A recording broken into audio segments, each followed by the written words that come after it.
अस्सलाम वालेकुम व्यूअर्स। आज के लेक्चर में हम स्टडी करते हैं non conventional sources of energy. Non conventional sources of energy वो एनर्जी के सोर्सेज हैं जो आजकल हमारी रूटीन में नहीं है, या कुछ उसमें से सोर्सेज हम आजकल रूटीन में यूज़ कर रहे हैं लेकिन हम उनको प्रॉपर कमर्शियल लेवल पे यूज़ नहीं कर रहे हैं। अगर हम देखते हैं कि हमारे पास एनर्जी का कहीं बहरान आएगा, ऑयल हमारे पास अगर ख़त्म हो जाता है, अगर ग्लेशियर पिघल जाते हैं, कोल ख़त्म हो जाता है, जो गैस है हमारे पास, जो गैस मुख्तलिफ़ पहाड़ी इलाके में पाई जाती है वो ख़त्म हो जाती है, तो फिर हम देखेंगे कि हम एनर्जी कहाँ से पैदा करें। एक तो एनर्जी का सबसे बड़ा सोर्स हमारे पास वो सूरज है, वो अल्लाह पाक की अता है और वो हमेशा एग्जिस्ट कर से इस यूनिवर्स को हीट अप करने के लिए। और दूसरा हम कह देते हैं हमारे पास अगर ये सोर्सेज ख़त्म होंगे तो हम किन किन सोर्सेज ऑफ एनर्जीज़ के ऊपर फोकस कर सकते हैं। तो इसमें सबसे पहला हम स्टडी करते हैं एनर्जी फ्रॉम द टाइड्स है। अगर हम टाइड्स को देखें, जो टाइड्स होती हैं, tides are produced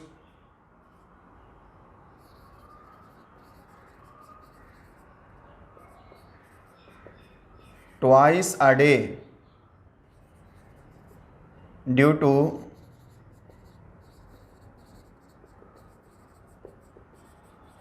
gravitational pull of earth, pull of moon on earth।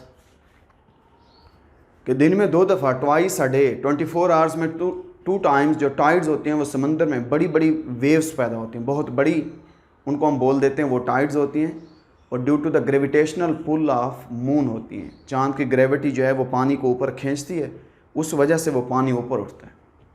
हम यूँ करते हैं कि हम समंदर के किनारे, ये हमारे पास कोई सी लेवल है, नॉर्मली सी लेवल वो यहाँ पे पड़ा है, नॉर्मल लेवल पे सी लेवल ये है।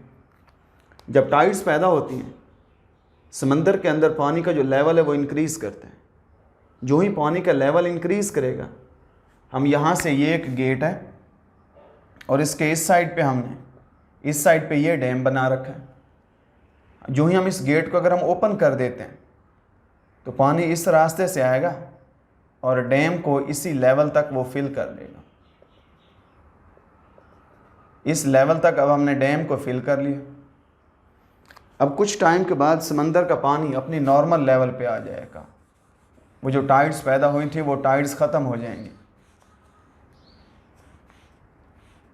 तो ये हमारे पास जो सी लेवल है वो अपने नॉर्मल लेवल पे आ गया। अब डैम के अंदर पानी की हाइट ज़्यादा है, हम उसकी हाइट को यूज़ करते हैं, हम उसकी पोटेंशियल एनर्जी को यूज़ करते हैं और पोटेंशियल एनर्जी को यूज़ करके हम पानी को एक रास्ता देते हैं कि पानी समंदर में जाके दोबारा गिरे। अब पानी को हम क्या करते हैं, हम यहाँ से उसको पैसे देते हैं, पानी समंदर में इधर आके गिरता है। दरमियान में यहाँ पे हम ये टरबाइन लगा देते हैं। जो ही पानी तेज़ी से यहाँ से घूमेगा, टरबाइन के विंग्स को घुमाएगा, टरबाइन की शाफ्ट घूमेगी, उसकी एक्सल के घूमने से टरबाइन जो है वो आगे डायनमो को चला देगी और डायनमो यूँ इलेक्ट्रिसिटी पैदा करती रहेगी जब तक ये पानी अपने लेवल पे नहीं आ जाता। ये डैम का पानी ख़त्म हो गए, ये समंदर के लेवल पे आ जाएगा, फिर दोनों का लेवल बराबर है, फिर टरबाइन नहीं चल सकती। तो फिर क्या होगा, फिर 24 आवर्स के अंदर फिर दूसरी दफ़ा फिर टाइड्स पैदा होंगी। टाइड्स में समंदर का पानी फिर अपनी हाइट पे जाएगा। हम उस हाइट की वजह से डैम को स्टोर कर लेते हैं, डैम के अंदर पानी को स्टोर कर लेते हैं। जब डैम में पानी को स्टोर करते हैं तो फिर हम उसी पानी के लेवल को यूज़ करके हम फिर टरबाइन को चला सकते हैं। यूँ हम क्या करते हैं, हम उससे जो टाइड्स पैदा होते हैं, टाइड्स को डैम के अंदर स्टोर करके और फिर उस डैम के पानी की मदद से टरबाइन को चला के हम उससे डायनमो चला सकते हैं, हम उससे इलेक्ट्रिसिटी पैदा कर सकते हैं। ये हमारे पास एक सोर्स है जो नॉन कन्वेंशनल है, जो आजकल हमारी रूटीन में नहीं है, लेकिन हम इसको सोच सकते हैं, इस पर प्रैक्टिकल वर्क कर सकते हैं और इससे हम इलेक्ट्रिसिटी पैदा कर सकते हैं। दूसरा हमारे पास है एनर्जी फ्रॉम वेव्स। अगर हम एनर्जी फ्रॉम वेव्स को देखें, waves are produced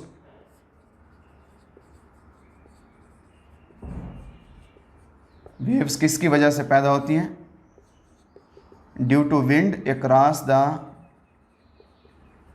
surface of water,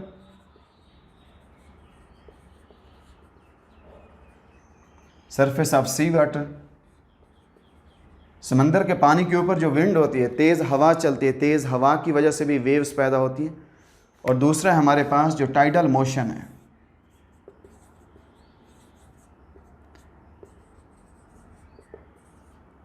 वो जो समंदर के ऊपर टाइड्स पैदा होती हैं, टाइड्स एक बड़ी बड़ी जो टाइड्स पैदा होती हैं और कुछ देर बाद वो ख़त्म हो जाती हैं, उसकी वजह से भी समंदर के पानी में वो थरथराहट पैदा होती है।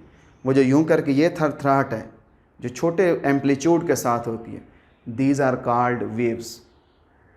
तो तेज़ हवा चलती है, तेज़ हवा की वजह से भी समंदर के लेवल के ऊपर थरथराहट पैदा होती है। और जो टाइड्स पैदा होती हैं, टाइड्स की वजह से भी समंदर का लेवल जो होता है वो पानी बिल्कुल बराबर नहीं होता, पानी यूं करके ऐसे ऐसे मूव करे, उसको बोल देते हैं वो वेव्स होती हैं। और वेव्स की मदद से हम एनर्जी कैसे हासिल कर सकते हैं? ये हमारे पास साल्टर्स डक है। Professor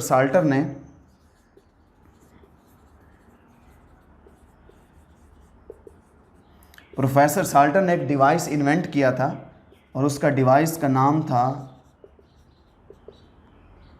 साल्टर्स duck. साल्टर डक के 2 पार्ट्स हैं। एक हमारे पास ये वाला उसका पार्ट है, इसको बोल देते हैं ये बैलेंस फ्लोट है, बिल्कुल यूँ प्लेन, बैलेंस उसका हिस्सा है, प्लेन जैसे तख्ता नुमा होता है, ये उसका बैलेंस फ्लोट है। दूसरा ये है हमारे पास, इसको बोल देते हैं ये डक फ्लोट है। यूँ समझ लें कि ये हमारे पास ये बैलेंस फ्लोट है, ये बैलेंस फ्लोट है। डक फ्लोट उसके अंदर ऐसे लगा हुआ है, ऐसे लगा हुआ है। जब वेव्स के ऊपर उसको समंदर की सरफेस के ऊपर रख देते हैं, जब वेव्स आती हैं तो ये जो क्या होगा, ये डक फ्लोट ऐसे ऊपर उठेगा फिर नीचे हो जाएगा, वेव्स की वजह से ऊपर फिर नीचे, यूँ ऊपर नीचे ये ऐसे मूव करेगा। इन 2 पार्ट्स का आपस में, डक फ्लोट और बैलेंस फ्लोट का आपस में यहाँ पे रिलेटिव मोशन होगी, ये रिलेटिव मोशन। प्रोफेसर साल्टर ने कहा है कि हम इस रिलेटिव मोशन को यूज़ करके भी हम इलेक्ट्रिसिटी हासिल कर सकते हैं। तो आज हमने सिर्फ ये 2 पार्ट्स को स्टडी किया है। Non conventional sources of energy हैं कि अगर एनर्जी का कहीं इस वर्ल्ड में कोई बहरान आएगा, आयल हमारे पास ख़त्म हो जाता है, तमाम एनर्जी की जो ज़ख़ायर हैं वो ख़त्म हो जाते हैं, तो हम विंड से एनर्जी हासिल कर सकते हैं, हम टाइड से एनर्जी हासिल कर सकते हैं, हम वेव से कर सकते हैं, हम सोलर एनर्जी हासिल कर सकते हैं, हम जियोथर्मल एनर्जी हासिल कर सकते हैं। तो उसमें से आज हमने सिर्फ 2 उसमें केसेस को डिस्कस किए। आप इन्हीं को पढ़ें, इन्हीं को स्टडी करें। फिर मिलते हैं नेक्स्ट एनर्जी सोर्सेज के साथ, next non conventional energy sources को फिर हम डिस्कस करते हैं और देखते हैं कि वो एनर्जी सोर्सेज हमारे क्या काम आ सकते हैं और इन द फ्यूचर हम उनसे क्या क्या फ़वायद हासिल कर सकते हैं। Thank you so much.